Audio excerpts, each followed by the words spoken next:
नमस्कार। आप सभी लोग वैश्विक बीमारी कोरोना से बचते हुए अपने अपने घरों पर सकुशल हैं, ऐसी कामना के साथ हम अगर बात करते हैं अपने नए लेसन जो कि चल रहा है, that is morphology of flowering plants, in which we have completed the topic about the root systems, in which we have talked about the characters of the roots and modifications of root and their functions. Let's move to another topic, that is the morphology of the stem. Right. First of all, we have to talk about the different characters of these roots. Means where these are generally found. We can say generally the ascending part of the axis bearing the branches, leaves, flowers, and fruit, and it also develop from the plumule of the embryo during the germinating of the seed. We can say generally which can be just developed above the soil, right? We can say means generally the part which can be grow during the growth of the plumule, during the germination of the seed, when those parts be converted into the structure or development of the plumule, that is called the stem, which is always capable to bears the branches, the leaves, flowers, and fruits, right?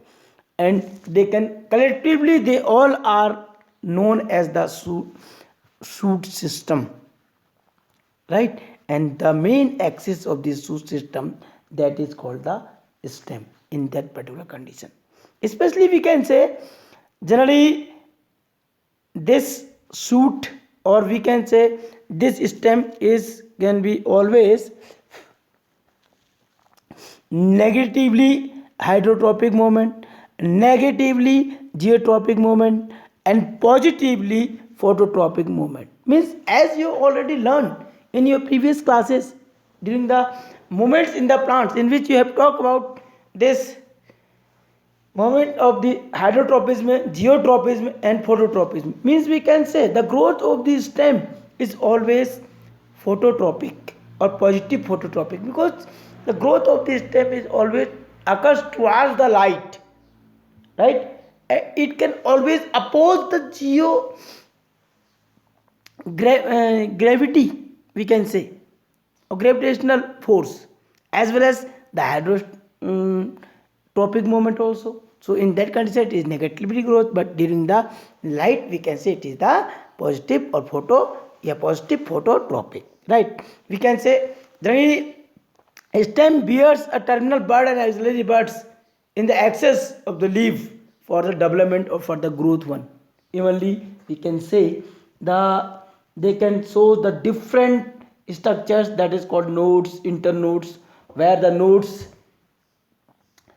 are the place where the leaves are born, and internodes are the region between the two nodes, right? Generally in the stem, the place where the leaf start to grow, that is called the nodes one, and the distance between the place between the two nodes, that is called the internodes, right? The internode can, we can say, it can always help to be grown.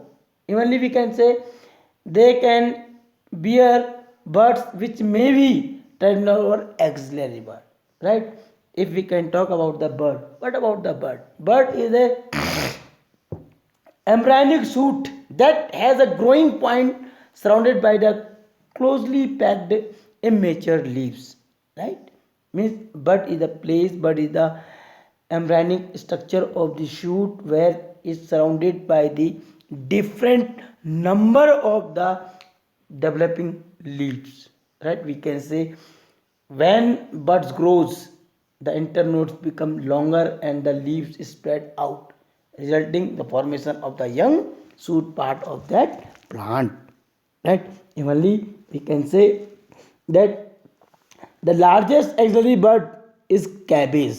If we can talk about the largest axillary bud, if you all have seen the vegetable that is called cabbage, right? It's the largest axillary bud one. And we can say the bamboo is also considered the tallest herb, or the arborescent grass, right? Bamboo are called clumps, and after the jointing nature of their stems, means generally the different parts of those bamboos can be jointed together. So we can say the forms of stems, generally the different forms of stems, we can say that aerial stems, or we can say the subaerial stems or underground stems, right? So on the basis of the growth, we can say plant stem grow above the soil or in the soil or somewhere else. On the basis of that, they can be classified in different categories. If we can say the aerial stem of some plants trail a creep on the ground evenly, we can say they are the sub-aerial stems. And in some plants, the stem grows in the soil and are called underground stems. So, on the basis of these can be categorized in different categories. One also, right? And if we talk about the different buds which can be developed in different places of the plant, right, in which we can say on the basis of these buds they can be classified vegetative, and the second one is that is the floral one, right? So we can say especially the vegetative buds, we can say they can be developed into the branches and called the vegetative buds.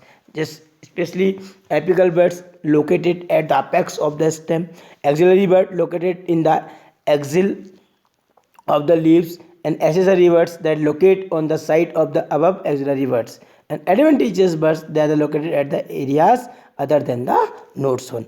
And if you talk about the flower buds, means generally the bud in which develop into the flower, they are known as flower buds. So these are different kinds of buds which can be always helpful for the growth of any stem. If we talk about the various kinds of these stems which can be classified in different categories, right? Generally these stems are on the basis of their distributions where they are placed, right? Aerial stem, subaerial stems, and the underground stems, right? So we have to talk about especially about this one, right? If we can talk about the aerial stem, generally in the aerial stem there are some specific structures can be found. One, if we talk about the reductions of these stems, means we can say that they can be shows a special type of structures. Let's talk about the modification of these stems on the basis of their divisions, especially on the basis of underground stem, subaerial, and the aerial one. So let's start to talk about the modifications of these structures of the stem, that is the underground modifications, right? If we can talk about the especially on the basis of underground stems, we can say that the many herbaceous plant stem develop below the soil, so they can known as the underground stem. And we known that the stem remains dormant during the unfavorable conditions and gives of aerial shoot under the favorable conditions. Means these underground stems can always dormant, right? Means they can be get a sleep like structure. They become inactive during unfavorable conditions but whenever they will get a favorable conditions, after that they will can capable to give a development of the shoot from their part one. And we can say that these underground stems often store food and become fleshy one. Some underground stems can perform different functions, especially the storage of food, perinations, and the vegetative propagations. Mean these all these three functions can be done with the help of this underground modified stem. And if we can say differentiate this stem and between the leaf, sorry, between the root, right? Means the stem like internal structure, we can say there can be always differentiate from the root one. There is a little difference between the root and the modified underground stem. Means this stem like internal structure, exogenous branching is also presence of the nodes and the internodes in the stem, but there is no structure such as structure in the roots also. Occurrence of the foliage leaves or the scale leaves at the nodes with the axillary buds, and absence of the root cap also. Means evenly the root contains the root cap, but this modified stem does not contain any type of root in that structure. Especially we can talk about the structure of the underground modification stem, that is the rhizome.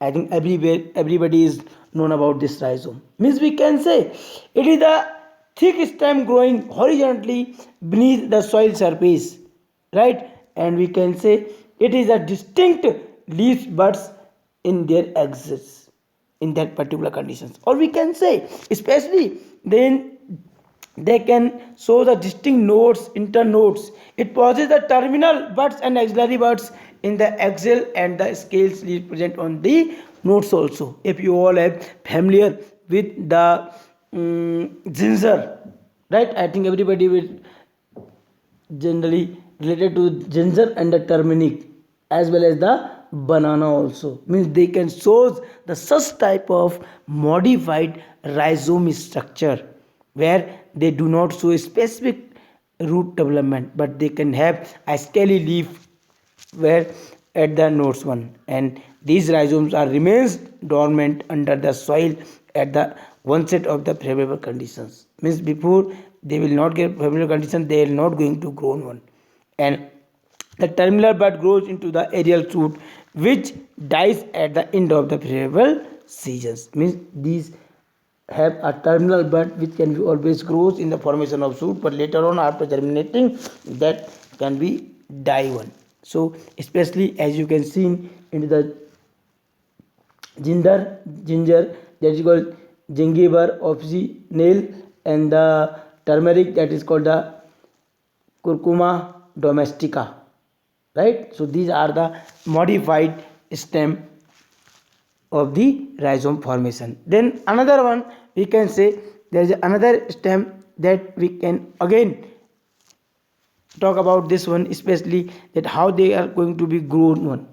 I mean how this rhizome can able to grow. So we can say generally the growth of rhizome take place horizontally with the help of the lateral buds, and this type of rhizome called the sympodial rhizome, as I have told you. Then another thing that is especially we can say the in some plant the growth of the rhizome occurs with the help of the terminal buds, and those are called the monopodial rhizomes. Means they are sympodial rhizomes and monopodial rhizomes. We can say especially lotus and fern they can show a development with the help of terminal bud, right? So in that particular condition they are known as monopodial, and the ginger and turmeric those can be always help to grow with the help of horizontally with the help of lateral bud, right? Means whenever this the rhizome can grow with the help of lateral bud, they are known as the sympodial rhizomes, and those which can be growth with the help of terminal bud they are known as the monopodial rhizomes. Let's to come on the another one, right? Means we can understand about the another type of the modified stem in which we can talk about the tuber. Means tuber is also a type of modified stem. Generally I think everybody familiar with such structure which are shown in your diagram over here. I think everybody has been familiar with these all diagrams. We can say the tubers are generally they swollen at the ends and or the tips. Special swollen underground branches they have the such a structure due to the storage of food. Means these swelling structure can capable to store a large amount of the food in the formation of the carbohydrate like the starch.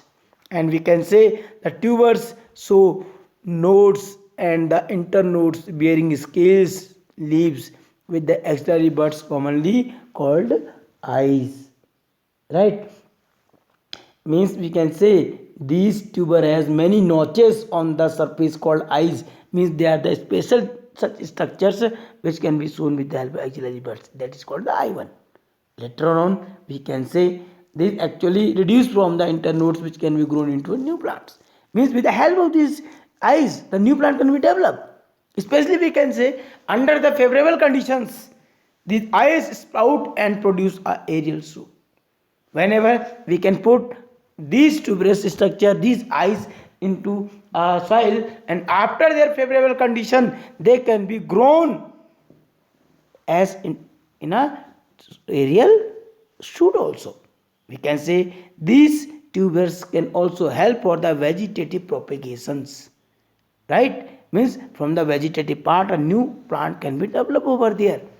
We can say generally tuber does not produces adventitious root. It does not have any adventitious root. Thus the different forms of rhizomes, we can say the potato is the main example of this tuber like structure.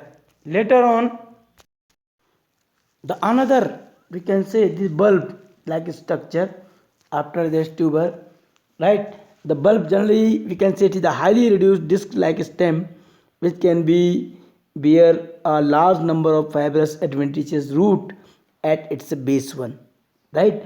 And we the leaf base from the bulbillets and the bulbillets grown into a new plants, we can say generally this can have the does not store directly their food material, but the upper surface of the disc like stem is slightly conical and bearing a central place apical buds, many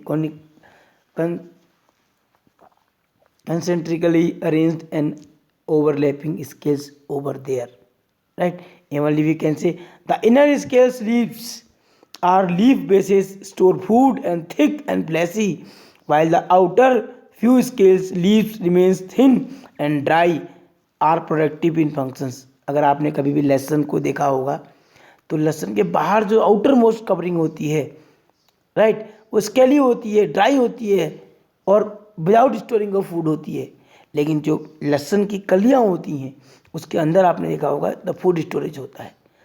We can say then the lower surface of this disc like structures it has the adventitious root also, means this modified stem can also bearing roots for the their another other functions. So especially the outer leafy scales cannot contain any storage of food, but the inner scale leaves can have the storage of the food for the future. Evenly we can say especially the bulbs, this discoid stem which can be completely arranged fleshy leaves above and fibrous roots below in the common called the bulb, and it is almost spherical if we talk about the structure one, right? And we also known that when the fleshy scales leaves surrounded the apical bud in the form of concentric rings, it is called the funicated bulb, right, like onion.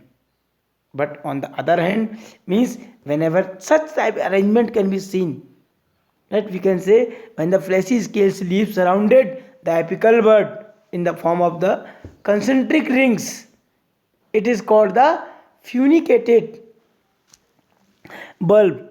And on the other hand when these bulbs can partially overlap each other by their margins, only such bulbs are called the scaly bulbs, that is called garlic.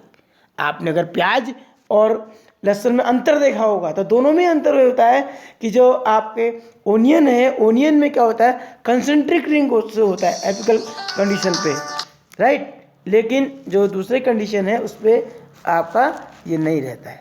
सो हम कह सकते हैं in that particular conditions it can be seen over there. So after that we can say these scaly bulbs can be seen in the garlic one. Means जो लहसुन में है उसमें separated होता है, बीच में मार्जिन भी होता है और इसमें मार्जिन नहीं होता है.